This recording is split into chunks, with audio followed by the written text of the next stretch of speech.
But it doesn't matter. They're in your area. They're just going to do whatever they want. And I guess if they don't have a law, they don't care, because he says, you go outside with this, you're looking for trouble. He feels like you shouldn't have this as a slave, and so he's going to take them. That's the end of it. Doesn't matter if it's $30,000 shipment. Doesn't matter, because they run this country now. Yep, that's exactly right. After about 3 months of this seizure going on, I started writing letters and calling people. I talked to an agent back in Maryland, I believe it was, who was in the ATF division of firearms importations, and I explained the situation to her, and she said, well, why did ATF take Airsoft? And I said, well, I guess because they can. And she said, well, ATF has no jurisdiction over Airsoft, and if you would give my telephone number, meaning her telephone number, to the local ATF people and tell them to call her, she would inform them that they have no jurisdiction over Airsoft. Now, again, that didn't dissuade them. That didn't dissuade them. No. So explain who you separately talked to at ATF, who was, what her position is, and then what they said, because we want to write an article about this. Yeah, well, exactly, and I can provide you with a phone number at some future. I don't have it with me right here, but as I mentioned, after calling the ATF back east and explaining my situation to about 4 or 5 people, I finally got to this agent in, as I mentioned, the Division of Firearms Importation. And I explained it to her, and she said, we have no jurisdiction over Airsoft. So well, sir, the ATF controls by ruling. That's what they do. They see something, they don't need a law about it. They just make a ruling. And, let me expand on that. Let me expand on that. Yeah. This is a commerce issue. You've been robbed when an officer, federal or state, operates clearly outside their jurisdiction, consciously through color of law. You have been physically robbed, and so you file a criminal police report that you've been robbed. Well, in essence, I wrote to them, and I said, what's happening with this shipment? Why am I getting no information about this? Because they're incredibly secretive. They don't give you any information. No judge, no jury, no indictment, no interview, no arrest, no paperwork. Just your 30,000 of toy guns is gone, pal. We don't need no stinking warrants or paperwork.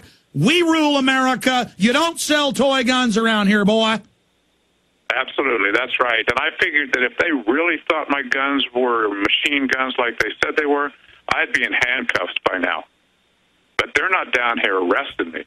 And they're not in other vendors' stores. This is sold at Walmart, Academy, everywhere, the exact same fake M16 plastic toy guns. People are running around with these, having a great time, and it's buoying the gun culture. And I think this is an ATF case on purpose from the Obama administration. We confirmed in Austin they shut down a gun show with no law to set a national precedent, and I believe they picked you as a small independent dealer to set the precedent. It wouldn't surprise me at all. Yes, sir, I agree with you.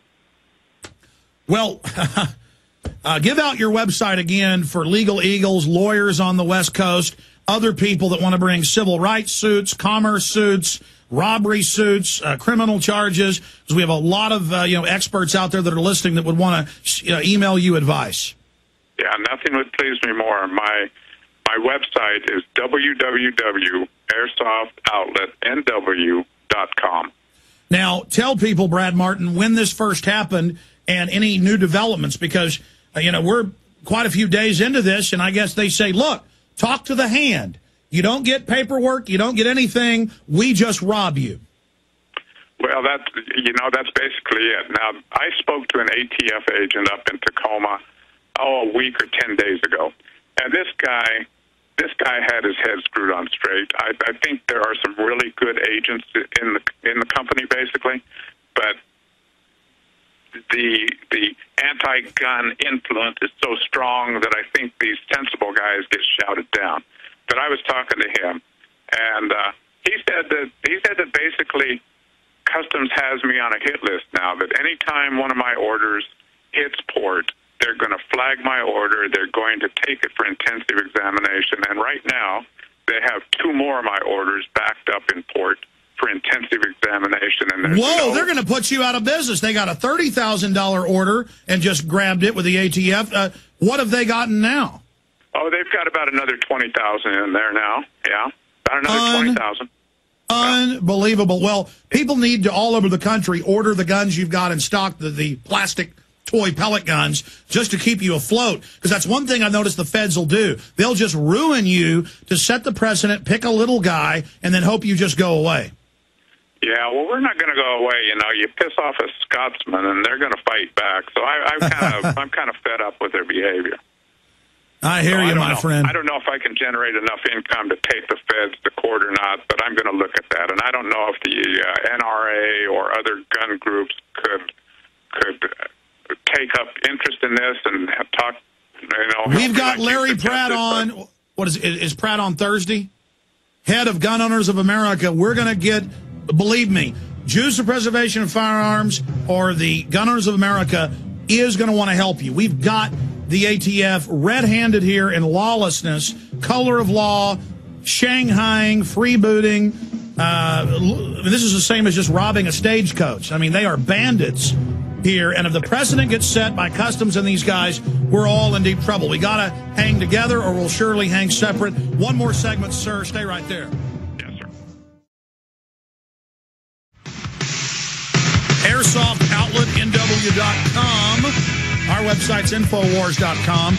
Congressman Ron Paul, political activists, freedom defenders, folks like this gentleman, gun shows. We're here defending, lobbying for liberty and freedom, rallying people to support the Constitution and Bill of Rights.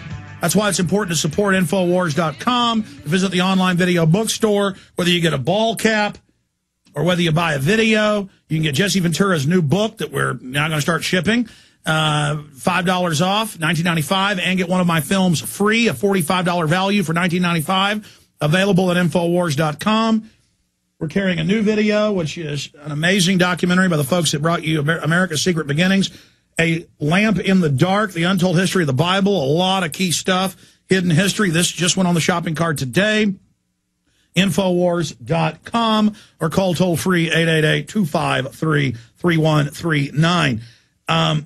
Going back to this gentleman, Brad Martin, I mean, this is like more than Orwellian. It's surreal, like a comedy. The news holding up a gun with a red tip, a little toy plastic machine gun, saying, oh, my gosh, it's so scary, and an ATF guy will put his picture up there, you know, looking like he's in deep fear over all this. I mean, if they can get toy guns, nothing's safe. It's sure the truth. You know, I went over to the local coffee shop for a cup this morning, and the police chief from our town was in there, and off the record, not as police chief, but he's 100% behind us on this. And he and I were talking, and he was saying that Americans are afraid of everything, and the government wants to protect us from everything that's even a little bit scary. And basically, that's what's happening here. You know, this creeping totalitarianism of the government wanting to have their fingers and control everything, and it's just got to stop somewhere. I don't know where it stops, but we got to do something about it. Well, look at this ATF officer. What is his name? Clevin. Throw him back up on screen. Clevin Crenshaw. I mean, he's in what looks like a $2,000 suit, taxpayer paid for. You know, that's a beautiful suit he's wearing. I got to say that. Yeah. I mean, this is a stunt for him, a stunt from the ATF. Guaranteed Obama's pushing this. And he's here trampling on your right to commerce. They've now got $50,000 of your toy guns, and they just think you're not even human. I mean, doing this to you, it's like you don't even exist. That's so true. You know, it's like, since when is it a crime against a vendor who brings in a legal product and somebody somewhere, some wacko decides that he's going to convert that legal product into something illegal? Why does that make it the vendor's crime that he's brought in a legal product? And that's but by the way, I own some of these. I mean, it converts something that's air-powered and doesn't even have the mechanism to, you know, put in a cartridge that has powder that projects it. I mean, this is asinine. I mean, sure, if you went to a top machinist, maybe they could build something that would chamber around, but then this is tin metal, it would blow up. Well, that's our point too. And if a guy wanted an AR-15 or an M4, he could go to his local gun store and pay $1,000 and get a dependable platform instead of going to an airsoft store and paying probably around $500 for this product, spending all kinds of time and energy trying to convert this into a gun that's going to blow it up into his face. You know, it's totally illogical. Do you agree with me, though, that they've been trying to kill the gun culture and that airsoft is literally one of the, and I noticed this years ago, one of the key things getting people into the gun culture?